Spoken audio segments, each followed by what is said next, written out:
Halo semua, Assalamualaikum warahmatullahi wabarakatuh. Salam Om Swastiastu, Namo Buddhaya, dan salam kebajikan. Perkenalkan, nama saya Andi Nur Aulia Ramadhani dengan NIM 24040550202. Saya adalah mahasiswa baru di Universitas Negeri Makassar, Fakultas Ilmu Pendidikan, jurusan Pendidikan Khusus kelas 1B. Di sini saya akan melakukan pengamatan mengenai budaya belajar di Fakultas Ilmu Pendidikan. Jadi, budaya belajar merupakan suatu kebiasaan belajar yang dilakukan oleh mahasiswa secara terus-menerus atau yang diulang-ulang dengan kesadaran atau kemauan diri sendiri tanpa paksaan dari orang lain. Dalam melakukan pengamatan ini, langkah pertama yang akan saya lakukan adalah saya akan mewawancarai beberapa mahasiswa dan mahasiswi dari Universitas Negeri Makassar, Fakultas Ilmu Pendidikan. Makasih. Halo, sekarang kita lagi bersama salah satu mahasiswi dari Universitas Negeri Makassar, Fakultas Ilmu Pendidikan. Kalau boleh tahu nama kakaknya siapa? Perkenalkan, nama saya Anggi Silviani Putri. Kakak dari jurusan mana? Saya berasal dari jurusan pendidikan khusus. Oke, baik. Perkenalkan, nama saya Aulia, Kak. Kita jurusan sama. Ya. Di sini izin wawancara ya, Kak. Pertama, apa perubahan terbesar yang kakak alami setelah menjadi mahasiswa, dan kebiasaan belajar apa yang kakak rasakan sekarang setelah perubahan dari seorang siswa menjadi mahasiswa dari SMA ke universitas? Perubahannya itu menurut saya di kampus itu saya lebih kritis ya, karena kalau di SMA itu mungkin kita lebih santai belajarnya, terus cari jawabannya juga mungkin hanya melalui buku atau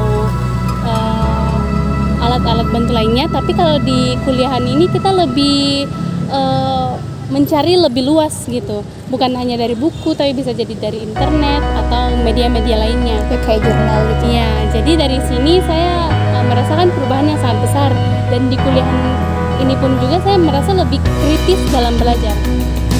Kak, selanjutnya strategi apa yang kakak gunakan? Strategi apa yang kakak gunakan untuk memotivasi diri untuk tetap konsisten dalam belajar selama menjadi mahasiswa baru? Ya, saya termotivasi dari seseorang, jadi saya ingin menjadi dia gitu, karena dia itu di masa mudanya itu dia lebih mementingkan pendidikan dan karirnya, dia tidak memikirkan percintaan. Jadi saya termotivasi dari dia gitu, jadi dia lebih menikmati masa mudanya dengan pendidikan, karir, dan jalan-jalan gitu. Oh, ya. Itu yang membuat saya termotivasi untuk ingin menjadi dia, dan saya juga ingin menjadi sarjanawan yang sukses. Makasih, Kak. Terima kasih. Kak, kalau boleh tahu namanya siapa? Perkenalkan, nama saya Muhammad Salahuddin, bisa dipanggil Salahuddin. Oh ya. Kakak dari jurusan mana?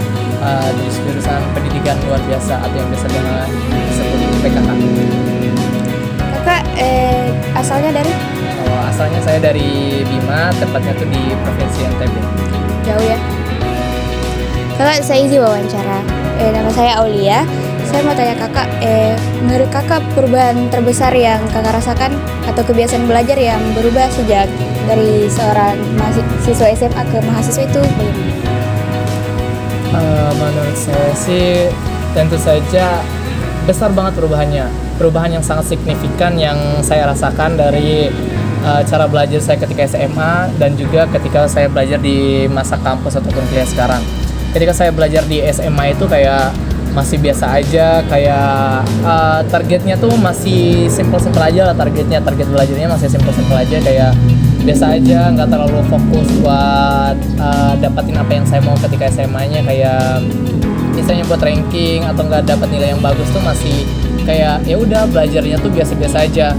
Tetapi kalau untuk perubahan ketika saya berada di kampus sekarang ataupun berada saat kuliah ini, perubahan yang sangat signifikan itu sangat terjadi pada saya ketika saya belajar di kampus ini, karena saya sudah memiliki target yang sangat besar banget ketika saya menginjakan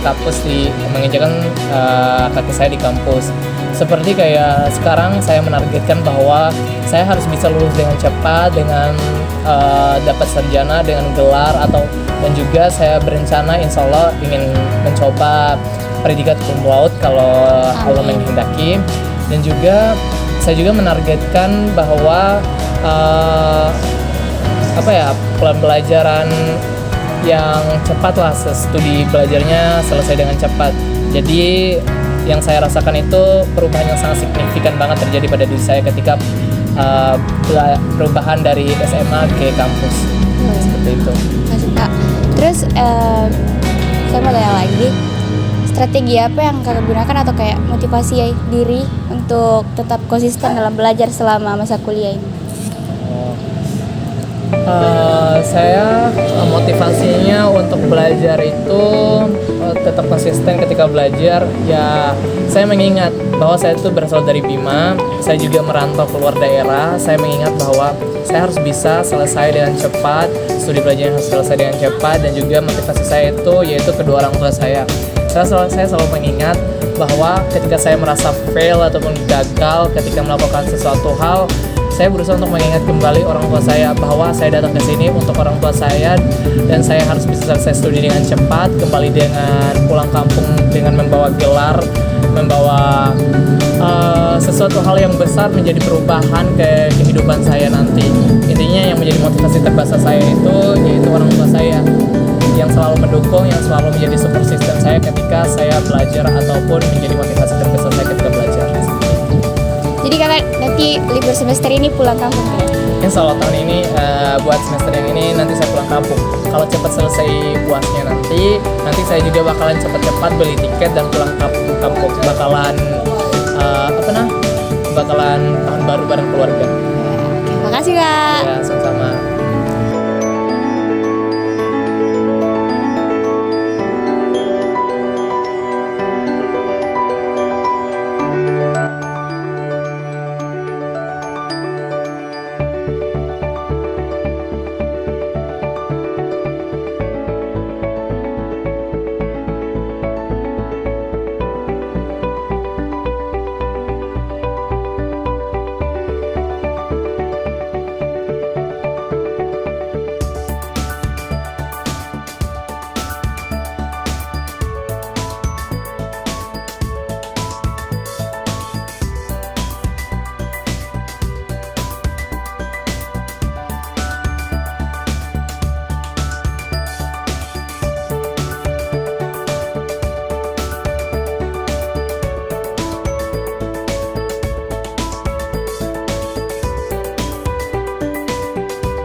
Jadi dalam memahami perbedaan budaya belajar antara SMA dan universitas, di SMA pembelajaran cenderung terstruktur secara kaku dengan fokus pada hafalan dan guru sebagai sumber utama pengetahuan. Ini seringkali kurang menantang siswa untuk berpikir kritis atau menghubungkan materi dengan situasi nyata. Sebaliknya, pada saat di universitas, mahasiswa dihadapkan pada tuntutan untuk belajar secara mandiri menggunakan berbagai sumber seperti jurnal ilmiah, laporan penelitian, dan diskusi akademik. Nah, ini tuh merupakan dapat menciptakan zona perkembangan baru di mana mahasiswa perlu memanfaatkan kemampuan berpikir kritis mereka untuk memahami, mengevaluasi, dan mengintegritaskan informasi. Proses ini sesuai dengan teori ZPD Vygotsky, yang dimana pembelajaran terjadi paling baik ketika individu mendapat bimbingan untuk menyelesaikan tugas yang berada sedikit di luar kemampuan mereka saat ini. Dan universitas menyediakan lingkungan yang menantang, namun mendorong mahasiswa untuk melampaui zona nyaman mereka. Ini tidak selalu terjadi di SMA, di mana struktur pembelajaran yang lebih kaku dan kurangnya dorongan untuk eksplorasi dapat membatasi perkembangan intelektual siswa. Oleh karena itu, transisi dari SMA ke universitas mencerminkan pergeseran dari pembelajaran yang lebih terstruktur dan terbatas ke pembelajaran yang lebih mandiri dan mendalam, sejalan dengan prinsip-prinsip ZPD dan Vygotsky. Sekian yang dapat saya sampaikan. Assalamualaikum warahmatullahi wabarakatuh.